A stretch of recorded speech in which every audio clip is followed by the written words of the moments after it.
Hello dear students. मेरा नाम अनिल कुमार श्रीवास्तव है।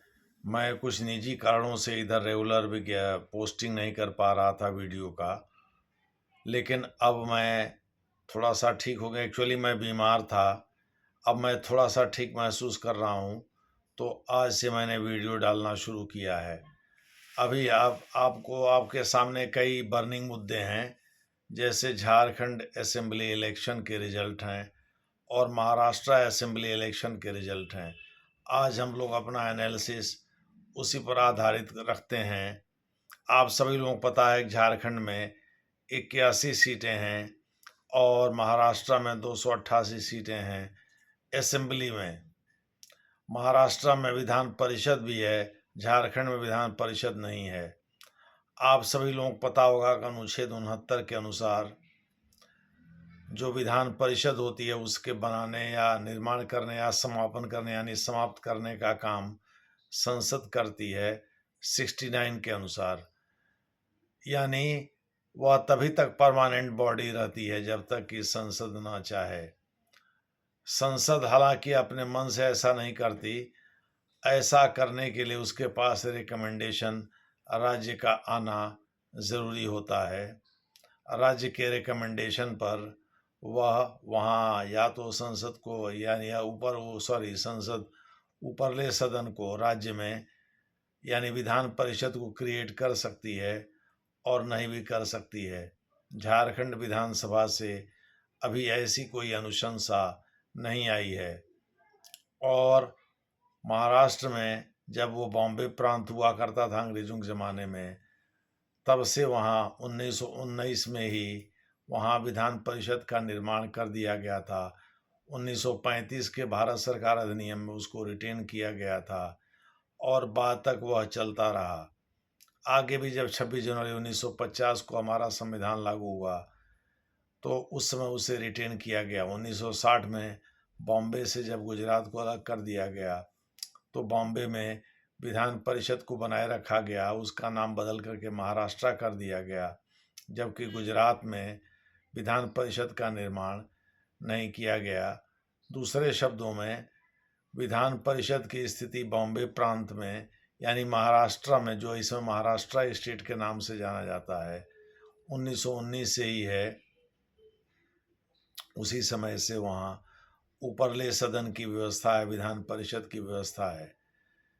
तो झारखंड में जो स्थिति रही इस चुनाव में वो ये रही कि वहाँ 81 सीटों में 34 पर झारखंड मुक्ति मोर्चा विजयी हुआ है, जबकि 16 पर कांग्रेस ये सब साथी थे। आरजेडी को 4 सीटों पर सफलता मिली है और झारखंड मुक्ति मोर्चा के नेतृत्व में वहाँ सरकार गठित भी हो गई। 28 को हेमंत सोरेन ने एलोन अकेले वहाँ शपथ ले भी लिया। अभी तक वहाँ कैबिनेट का फॉर्मेशन नहीं हो पाया है, किसी पार्टी से कोई नेता आगे नहीं आया है कि कोई डिप्टी चीफ मिनिस्टर होगा भी कि नहीं होगा। इधर बीजेपी 21 सीटों के साथ दूसरी सबसे बड़ी पार्टी रही। इसके सहयोगी आजसू को एक ही सुदेश महतो ने गठित किया था आजसू को, उसको एक ही सीट नसीब हुई। जेडीयू और चिराग पासवान की पार्टी भी इसी प्रकार से एक एक सीट हासिल करने में कामयाब रही, यानी 24 कुल मिले इसको बीजेपी को और 56 मिले झारखंड मुक्ति मोर्चा के नेतृत्व वाले गठबंधन को, जिसको कांग्रेस प्लस भी कहा जाता है। खैर, प्रदीप गुप्ता जो एक्सिस माई इंडिया के सीईओ हैं, जिनको इंडिया टुडे ने लोकसभा इलेक्शन के बाद निष्कासित कर दिया था, वो उनका रीबर्थ हो गया। उन्होंने 25 सीटों की भविष्यवाणी की थी एग्जिट पोल में अपने, और महाराष्ट्र में तो 200 सीटों तक की भविष्यवाणी की थी प्लस माइनस 11। तो झारखंड मुक्ति मोर्चा ने कमाल ही कर दिया। कहा यह जा रहा है कि वहाँ बीजेपी द्वारा बाहरी बांग्लादेशी लोगों के द्वारा आदिवासियों की ज़मीन को हड़पा जाना और उनको सत्ता में आने पर बेदखल करना, बाहर निकालना, ये काम नहीं आया। बल्कि कल्पना सोरेन, जो कि हेमंत सोरेन की पत्नी हैं, शिबू सोरेन ने झारखंड मुक्ति मोर्चा का निर्माण किया था। शिबू सोरेन के लड़के ही हैं हेमंत सोरेन। तो हेमंत सोरेन की पत्नी हैं कल्पना सोरेन। कल्पना सोरेन ने आदिवासी इलाकों में जो इनके जेल जाने और उसे उपजे सहानुभूति के मुद्दे को ठीक से उठाया, उसका काफ़ी असर हुआ। एक्चुअली रांची हाई कोर्ट ने हेमंत सोरेन को, जो कि चीफ मिनिस्टर पहले भी थे, उनको जब ईडी ने गिरफ्तार किया, ज़मीन घोटाले के मामले में और जेल भेजा, और चंपई सोरेन को अपनी जगह पर उन्होंने वहाँ का मुख्यमंत्री बनाया। तो उसी समय से कोशिश में थी झारखंड मुक्ति मोर्चा की कैसे वहाँ के आदिवासियों का समर्थन या सहानुभूति जीता जाए। और यह साकार तब हुआ जब कल्पना सोरेन ने बखूबी इनके रांची हाई कोर्ट के द्वारा रेगुलर जमानत दिए जाने और इनको झूठे आरोप में फंसाने का मुद्दा खूब जम करके उठाया। तो बीजेपी के हिंदू वोटों के ध्रुवीकरण का मामला नहीं चला और झारखंड मुक्ति मोर्चा के आदिवासी कार्ड का मामला बढ़िया से चल गया। इस वजह से वहाँ झारखंड में झारखंड मुक्ति मोर्चा और कांग्रेस और आरजेडी ने मिलकर के, माले को भी एक सीट मिला था, तो ये सब मिलकर के वहाँ 56 सीटें हासिल करने में कामयाबी हासिल कर लिए और सरकार बनाने में सफल रहे। हालांकि 28 तारीख को हेमंत सोरेन ने अकेले ही मुख्यमंत्री के रूप में शपथ लिया है। अभी वहाँ कैबिनेट का गठन नहीं हुआ है। उसके ठीक उल्टा महाराष्ट्र में हुआ, जहाँ आरएसएस का मुख्यालय नागपुर में है। तो नागपुर और उसके आसपास या पश्चिमी महाराष्ट्र, जहाँ जो मराठों का गढ़ है, जहाँ से शरद पवार का दबदबा था, यहाँ से वो आते भी हैं। शरद पवार का माना जाता था कि उनकी अच्छी पकड़ लोकसभा चुनाव के बाद पश्चिमी महाराष्ट्र में बनी हुई है। हालांकि इस बार के चुनाव में उसको ध्वस्त कर दिया। वहाँ हिंदूवादी वोटों का अच्छा खासा ध्रुवीकरण देखने को मिला। और समीक्षकों की बात सुनी जाए तो हुआ ये कि आरएसएस ने छोटे छोटे कीर्तन मंडली बना करके, या हिंदुओं को जगाने के लिए छोटी छोटी मंडली बना करके गली गली प्रचार किया और कीर्तन मंडलियों को बढ़ावा दिया कि वो भी हिंदूवादी वोटों को एकजुट करने में कामयाबी हासिल करें। तो ओबीसी और मराठा दोनों का सहयोग मिला और इस प्रकार से बीजेपी, एकनाथ शिंदे की शिवसेना और अजीत पवार की एनसीपी ने मिलकर के वहाँ कमाल कर दिया। अकेले बीजेपी को 132 सीटें मिली। 288 में 145 सीटें चाहिए बहुमत के लिए। अकेले बीजेपी को 132 सीटें मिली हैं। शरद पवार से अलग होकर के एनसीपी, अजीत पवार उनके भतीजे ने जो विद्रोह किया था, जो पिछली सरकार में उप मुख्यमंत्री थे, वो फिर इस सरकार में भी उप मुख्यमंत्री बनने को राजी हो गए हैं। मुझे ऐसा लगता है कि उनके करीबी प्रफुल्ल पटेल, जो कि पहले शरद पवार के भी करीबी थे, बल्कि एनसीपी में नंबर 2 की हैसियत रखते थे, केंद्र में एविएशन मिनिस्टर भी रह चुके हैं, उनको हो सकता है केंद्र में फिर से कैबिनेट बर्थ मिल जाए। और एनसीपी से अलग हुए गुट को, जो एनसीपी के अजीत पवार रिप्रेजेंट करते हैं, जिनको सिंबल भी मिल गया है एकनाथ शिंदे की तरह से, और जिनको यानी चुनाव चिन्ह मिल गया है, और जिनको ओरिजिनल एनसीपी होने का दर्जा प्राप्त हो गया है निर्वाचन आयोग के द्वारा, ठीक वैसे जैसे एकनाथ शिंदे के नेतृत्व वाले शिवसेना को हो गया है, तो उसी तरह की स्थिति इनकी भी हो गई है, यानी कि अजीत पवार की हो गई है। तो अजीत पवार राज्य में हो सकता है वित्त मंत्री भी बने, उप मुख्यमंत्री बनने के साथ साथ, यानी वित्त मंत्रालय उन्हीं के पास रहे। मंत्रालय को लेकर के ही भिड़ंत हो रही है जैसा कि मीडिया में रिपोर्ट्स आ रही हैं।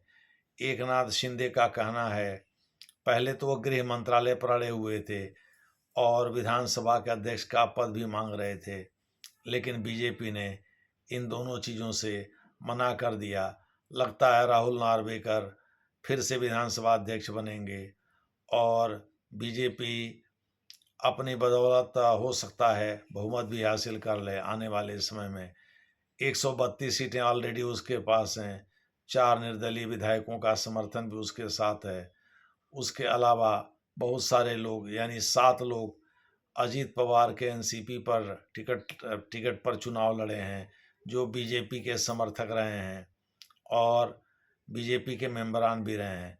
इसी प्रकार से कहा जा रहा है 3 या 4 लोग इससे एकनाथ शिंदे की शिवसेना से भी चुनाव लड़े हैं, जो बीजेपी के सपोर्टर रहे हैं, जिसमें शाइना एनसी वगैरह हैं। जो महाराष्ट्र के बीजेपी की जो अध्यक्ष हैं बावनकुले साहब, वो कह रहे थे, और पहले शाइना एनसी का बहुत प्रभाव भी रहा है, पहले वो बीजेपी की अध्यक्ष भी रह चुकी हैं लोकल यूनिट की। तो उन्होंने एकनाथ शिंदे की पार्टी शिवसेना के टिकट पर चुनाव लड़ा है और वो विजयी होकर के आई हैं। तो कहा यह जा रहा है कि हो सकता है बीजेपी आने वाले समय में अपने हिसाब से सरकार चलाए, और देवेंद्र फडणवीस को जोड़ तोड़ का मास्टर माना जाता है। तो देवेंद्र फडणवीस को इसीलिए बीजेपी ने अपने विधायक दल का नेता चुना है। विजय रूपाणी साहब जो कि गुजरात के पूर्व मुख्यमंत्री हैं, और निर्मला सीतारमन जो कि केंद्रीय वित्त मंत्री हैं, इन दोनों को वहाँ का पर्यवेक्षक नियुक्त किया था बीजेपी ने, और इन दोनों ने बड़े गर्व के साथ देवेंद्र फडणवीस के नाम की घोषणा की। शायद पहली बार ऐसा हुआ महाराष्ट्र में कि इन सब चीज़ों का लाइव प्रसारण किया गया, नहीं तो पहले गुपचुप तरीके से चीज़ें हो जाती थीं और बाद में मीडिया वालों को बता दिया जाता था, लेकिन पहली बार लाइव प्रसारण करके इन सारी चीज़ों को बताया गया है। तो जैसा मैंने बताया 288 मेंबरान हैं कुल वहाँ के विधानसभा में, उनमें से भी अकेले बीजेपी को 132 सीटें मिली हैं, शेष शिवसेना को 57 और 41 अजीत पवार के फैक्शन वाले एनसीपी को मिली हैं। अजीत पवार पूरी तरह से देवेंद्र फडणवीस के साथ हैं, लेकिन बीजेपी के बातचीत से ऐसा लग रहा है कि बीजेपी अपनी बदौलत बहुमत चाहती है, ताकि भविष्य में एनसीपी या शिवसेना पर उसकी डिपेंडेंस एकदम से कम हो जाए। रही बात उद्धव ठाकरे के शिवसेना की, तो उनको कुल 20 सीटें मिली हैं। एक अगर उनके पुत्र को हटा दिया जाए आदित्य ठाकरे को, तो 19 सीटों में कुछ खेला कर सकती है बीजेपी, और 10 सीटें शरद पवार के नेतृत्व वाले एनसीपी को मिली हैं, 16 सीटें कांग्रेस को मिली हैं। तो कांग्रेसी विधायक तो हो सकता है ना टूटें, लेकिन शरद पवार की जो 10 एनसीपी की सीटें हैं, वो लोग हो सकता है अपने कॉन्स्टिट्यूएंसी में पाला बदल करके और बीजेपी या एकनाथ शिंदे या एनसीपी अजीत पवार के गुट में शामिल हो जाएं, और इसी प्रकार की स्थिति शिवसेना उद्धव भाऊ ठाकरे यूबीटी यानी जो बाला साहब ठाकरे की शिवसेना है, जिसको उन्होंने नाम दिया है, उनके नेतृत्व में भी वाली जो शिवसेना, उसमें भी टूट फूट हो सकती है। अब बीजेपी आगे क्या खेला करेगी ये तो भविष्य में ही पता चल पाएगा, लेकिन बीजेपी बहुमत के बहुत करीब है, इसलिए बीजेपी यही चाहेगी, राजनीति में कोई किसी का होता नहीं है, बीजेपी यही चाहेगी कि वहाँ महाराष्ट्र में वह अकेले ही पॉलिसी डिसीजंस बनावे। हालांकि आपको बता दें, बहुत सारे वायदे बीजेपी ने कर दिए हैं चुनाव के पहले। बीजेपी और उसके सहयोगी महायुति के तमाम जो 3 साथी थे, उन सब ने उस वायदे में साथ निभाया है। जैसे महिलाओं को 2100 रुपये देने की बात है, लाडकी बहना योजना करके लॉन्च किया था। जैसे झारखंड में भी महिलाओं ने 66% से ऊपर वहाँ जो मतदान हुआ उसमें महिलाओं की संख्या कुछ ज़्यादा ही है। वहाँ मैया योजना एक्चुअली मध्य प्रदेश से ये निकला था। जब मध्य प्रदेश में शिवराज सिंह चौहान ने लाडली बहना योजना चलाया था, उसी की तर्ज पर मैया योजना झारखंड में चलाया, जिससे महिलाओं का भरपूर वोट मिला। इनको शिबू सोरेन की पार्टी झारखंड मुक्ति मोर्चा और उनके सहयोगियों को, और इसी प्रकार से लाडकी बहना योजना चलाया महाराष्ट्र में शिंदे की सरकार ने। तो उससे शिंदे के जो फैक्शन वाले लोग हैं, जिसको बीजेपी प्लस कहा जाता है, यानी तीन ही हैं प्रमुख, एनसीपी अजित पवार के नेतृत्व वाली एनसीपी, एकनाथ शिंदे के नेतृत्व वाले शिवसेना, इनको भरपूर सीटें मिली हैं। माना जा रहा है उसमें महिलाओं का बहुत बड़ा योगदान है। रही बात अन्य चीज़ों की, तो बेरोज़गारों को भत्ता देना, किसानों को 15,000 रुपये देने का वादा किया है। हो सकता है 1,00,000 करोड़ रुपए यानी 6 लाख करोड़ रुपए से ऊपर का थोड़ा सा बजट है, इसको $1 ट्रिलियन बनाने की बात कर रहे हैं नए नेता। लेकिन फडणवीस के लिए चीज़ें आसान नहीं होगी। ये पैसा जुटाना, तो 1,00,000 करोड़ रुपए फिर भी शॉर्ट पड़ेंगे। मुझे लगता है केंद्र सरकार किसी न किसी तरह से इसको कंपेंसेट करने की कोशिश करेगी, कोई योजना बंद नहीं करेगी, नहीं तो अगले बार बहुत ही भद्द पिटेगी, छीछालेदर हो जाएगी। तो देखना है कि महाराष्ट्र में जो बीजेपी की सरकार बन रही है, वह देवेंद्र फडणवीस के नेतृत्व में, वह आगे क्या करती है। मोटा मोटी आप ये समझिए कि देवेंद्र फडणवीस को चुनने के पीछे एकमात्र उद्देश्य बीजेपी को वहाँ महाराष्ट्र में अपने अपने प्रभुत्व को जमाना है। साथ ही शिवसेना, जो उद्धव भाऊ ठाकरे की शिवसेना है, उनके नेतृत्व वाले, उसको पूरी तरह से ख़त्म करना है। शरद पवार की राजनीति तो वैसे भी खात्मे की ओर है। अब शरद पवार अगले चुनाव में इतने सक्रिय रह पाएंगे कि नहीं। 83-84 साल की उनकी उम्र है। अगले 5 साल बाद उनकी स्थिति क्या होगी कौन जानता है। वो सुप्रिया सुले को चाहते थे एनसीपी का कमान सौंपना, इसीलिए तो अजीत पवार उनसे छिटक करके अलग हुए थे। नहीं तो ऐसा होता ही नहीं कि अजीत पवार उनके सगे भतीजे हैं और वो अलग होते। खैर, अब जो भी है, वहाँ ये सब चीज़ें हो चुकी हैं और 2.5 साल शिंदे के नेतृत्व में वहाँ महायुति की सरकार चल भी चुकी है। अब देखना ये है कि भविष्य में बीजेपी क्या खेला करती है। बीजेपी के हाथ में कमान भी है। देवेंद्र फडणवीस को इसीलिए बनाया गया। देवेंद्र फडणवीस ने एक बार कहा भी था, जब उन्होंने एक दिन के लिए मुश्किल से सरकार बनाई थी अजीत पवार के साथ मिल करके, तो उस समय कहा जाता है कि शरद पवार की बैकिंग थी।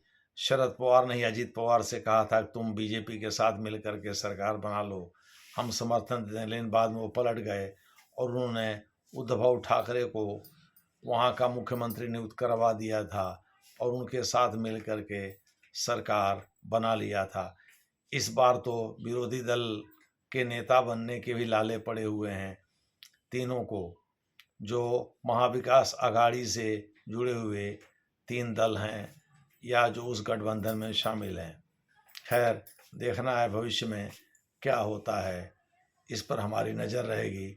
जैसे कोई डेवलपमेंट होगा हम उसको डिस्कस करेंगे। धन्यवाद।